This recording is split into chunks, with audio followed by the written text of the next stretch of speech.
Hello दोस्तों, आपका बहुत बहुत स्वागत है हमारे चैनल में। तो दोस्तों, जैसा कि हम जानते हैं हमारे यूपीएससी की प्रीलिम्स की परीक्षा में सिर्फ 90 दिन बाकी रह गए हैं और मैं आशा करता हूँ आपकी तैयारी बहुत अच्छी चल रही होगी। आज का जो हमारा सेशन है वो करंट अफेयर के ऊपर होने वाला है कि करंट अफेयर की तैयारी कैसे करनी है यूपीएससी प्रीलिम्स के लिए 2023 के लिए। तो इसमें हम पूरे डिटेल में बात करेंगे। ये मैंने एक चार्ट बनाया हुआ है, इसमें हम देख सकते हैं। मैंने इसमें सोर्सेज के बारे में बात की है और करंट अफेयर के बारे में जो कॉमन मिथ होते हैं सभी के बीच में, नॉर्मल स्टूडेंट्स के बीच में, उनके बारे में बात करेंगे। करंट अफेयर का वेटेज कितना रहता है और हमें पढ़ना क्या चाहिए, मंथली मैगजीन पढ़नी चाहिए कि जो ईयरली कंपाइलेशन आती है वो पढ़नी चाहिए। तो हम एक एक करके सभी के बारे में बात करेंगे। दोस्तों, हम पहले मैथ के बारे में बात करेंगे कि क्या कॉमन मैथ रहते हैं बच्चों के बीच में। तो सबसे पहली बात इसमें ये आती है कि करंट अफेयर्स का बहुत बड़ा हुआ बना दिया जाता है। लोग 4-4 घंटे 5-5 घंटे करंट अफेयर्स के लिए ही एक मैगजीन को पढ़ते रहते हैं और उसमें ज़्यादा से ज़्यादा टाइम डिवोट करने की कोशिश करते हैं। पर रियलिटी में ऐसा नहीं है। अगर आप यूपीएससी के प्रीवियस ईयर क्वेश्चन पेपर देखोगे, चाहे वो 2021 का हो चाहे 22 का हो, 22 का कहते हैं सबसे टफेस्ट पेपर यूपीएससी का था, उसमें भी देखोगे तो 80-20% का रेशियो रहता है। मतलब जो 80% रहते हैं वो पूरा स्टैटिक पार्ट रहता है, बेसिक रहता है, और 20% जो रहेगा वो करंट अफेयर से आता है। ये आप हर जगह ट्रेंड देख सकते हैं। सिर्फ 2016 वाले में हम कह सकते हैं करंट अफेयर का थोड़ा वेटेज ज़्यादा था, लेकिन उसके बाद से आप ट्रेंड देखेंगे जो 2017, 18, 19, 20, 21, तो देखेंगे कि करंट अफेयर का जो पोर्शन है वो सिर्फ 20% ही रहता है। तो दोस्तों, हमें इससे एक बात तो समझ में हो गई कि हमें करंट अफेयर पर अपना ज़्यादा टाइम वेस्ट नहीं करना है। हमें ज़्यादा से ज़्यादा टाइम स्टैटिक पार्ट को पढ़ना है, उसी को बार बार रिवाइज करना है, और जो टाइम थोड़ा थोड़ा निकाल के हमें करंट अफेयर्स के लिए देना है। जैसा कि हमने रेशियो समझा, 80% टाइम हमारा स्टैटिक पार्ट पे जाना चाहिए, 20% टाइम हमारा करंट अफेयर से जाना चाहिए। ठीक है, ये तो हो गई कॉमन मैथ की बात। अब बात करते हैं सोर्सेज की। देखिए, सोर्सेज में ऐसे तो बहुत सारी कोचिंग की मैगजीन है। आप अगर अपने पसंद की कोई मैगजीन फॉलो करते आ रहे हैं तो बिल्कुल करते आइए। कोई ज़रूरत नहीं है किसी के बोलने पे, किसी के कहने पे अपनी सोर्सेज को बदलने का, क्योंकि मोर और लेस करंट अफेयर सब में सेम होता है। कोई अंतर नहीं आता। कोई इस मंथ में कवर कर देता है तो कोई दूसरे मंथ में कवर कर देता है। मोर और लेस पूरे ईयर में जो भी इंपॉर्टेंट न्यूज़ होती है वो कवर हो जाती हैं। अब बात करते हैं कि सबसे जो ज़्यादा फॉलो किए जाने वाले रिसोर्सेज कौन से हैं। एक तो विज़न आईएएस की मैगजीन है, एक इनसाइट आईएएस की मैगजीन है, और एक वाजी नाम की।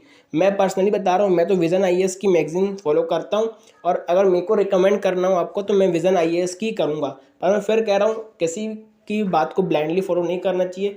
आपको अगर वाजीराम की अच्छी लग रही है, इनसाइट आईएएस की अच्छी लग रही है, शंकर आईएएस की अच्छी लग रही है, तब उसकी फॉलो कीजिए। मैंने यहाँ अपना बताया है क्योंकि मुझे विज़न आईएएस पर्सनली बहुत अच्छी लगती है। अब बात आती है कि हमें ईयरली कंपाइलेशन पढ़नी चाहिए या मंथली कंपाइलेशन पढ़नी चाहिए। देखिए, दोनों में अगर देखें तो दोनों में कोई फ़र्क नहीं होता है। जो कोचिंग वाले मंथली मैगजीन में छापते हैं उसी को साल में प्रीलिम्स के जो इंपॉर्टेंट फैक्ट है उसको इकट्ठा करके साल की ईयरली कंपाइलेशन बना देते हैं। ये सब हमको कोई कॉमन बात है, हम सबको पता ही है। तो ऐसी एक विजन आईएएस की पीटी 365 आती है, जिससे कि डायरेक्ट क्वेश्चन यूपीएससी के प्रीलिम्स में आते हैं, और मैं इसी को फॉलो करता हूँ।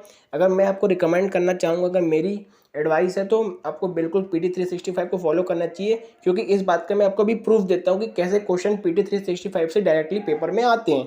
ठीक है, तो हम एक करके इसके प्रूफ की बात करते हैं। तो दोस्तों, हम अब प्रूफ की बात करते हैं। 2021 के पेपर में ये हैदराबाद ट्री सिटी वाला क्वेश्चन आया था, और ये क्वेश्चन उस समय तो सबको बहुत कठिन लग रहा था, पर बहुत कम लोगों को पता है कि ये सीधा पीटी 365 से डायरेक्ट क्वेश्चन ये उठाया गया था। अब मैं कम लोगों को इसलिए बोल रहा हूँ क्योंकि पीटी 365 के ना दो मटेरियल आते हैं। एक जो उन लोग थोड़ा थोड़ा निकालते हैं जनवरी से लेकर दिसंबर तक का, और उसके बाद में उन लोग एक अपडेटेड मटेरियल निकालते हैं। तो ये जो क्वेश्चन था ना वो अपडेटेड मटेरियल से आया था, और इसको मैंने पढ़ा हुआ था, तो मेरे से वाला क्वेश्चन सॉल्व हो गया था। आप स्क्रीन पर देख सकते हैं कि डायरेक्ट पीटी 365 से ये क्वेश्चन आया हुआ है। ठीक है, हम ऐसे ही एक दूसरे क्वेश्चन की बात करते हैं। ये वाला क्वेश्चन है ट्राई क्लोसन वाला। अब देखिए, ट्राई क्लोसन वाला क्वेश्चन आया था वहाँ पेपर में, तो देखने में सबको कठिन लग रहा था, पर ये भी क्वेश्चन डायरेक्ट पीटी 365 से आया हुआ है। आप देख सकते हैं, अगर किसी ने भी पीटी 365 को अगर अच्छे से वर्ड बाय वर्ड अच्छे से पढ़ा है, जो जो इंपॉर्टेंट जो उसमें न्यूज़ है, जो फैक्ट दिए हुए हैं, अगर तो आपसे ये क्वेश्चन आसानी से सॉल्व हो जाता। ऐसे हम एक थर्ड क्वेश्चन की बात करते हैं, इंटरनेशनल ब्लू कार्बन इनिशिएटिव वाला। ये क्वेश्चन भी देखिए डायरेक्ट पीटी 365 से आया हुआ है। चौथा क्वेश्चन देखते हैं, ये अर्बन कोऑपरेटिव बैंक का। ये तो मतलब एक नॉर्मल सा क्वेश्चन था, ये कहीं से भी सॉल्व हो जाता, तो मैं इसको नहीं कह रहा हूँ कि ये इसी में से आया था। ये किसी मैगजीन से भी सॉल्व हो सकता था, क्योंकि ये इंपॉर्टेंट मतलब कॉमन न्यूज़ थी। ठीक है, अब पांचवा बात करते हैं यूएस बॉन्ड यील्ड। ये एकदम समझने वाला टॉपिक था, कॉन्सेप्ट वाला टॉपिक था। अगर आप पीटी 365 को एकदम अच्छे से समझ जाते तो अब ये वाला सॉल्व कर लेते, और नहीं तो अब अगर आपने बेसिक इकोनॉमी पढ़ी होती तो भी आपसे ये वाला क्वेश्चन बन जाता। ऐसे ही हम एक और बात करते हैं, AS2 वाला क्वेश्चन आया था, ये वायरस वाला क्वेश्चन आया था, ये भी बहुत कठिन क्वेश्चन था, लेकिन अगर अपन PT 365 पढ़ें अच्छे से तो ये भी आसानी से वहाँ से सॉल्व हो जाता।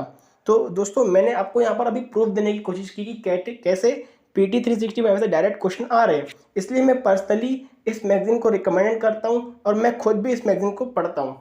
तो दोस्तों आज हमने करंट अफेयर्स के बारे में बात की कि हमारे करंट अफेयर्स के लिए क्या स्ट्रेटेजी होनी चाहिए, क्या सोर्सेस होने चाहिए, और जो कॉमन मिथ है हमने उसको दूर किया। तो मैं आशा करता हूँ आपकी तैयारी बहुत अच्छी चल रही होगी। हम ऐसे ही मिलते हैं एक नई वीडियो के साथ, तब तक के लिए ऑल द बेस्ट। अब अच्छे से पढ़ाई करें। Good bye.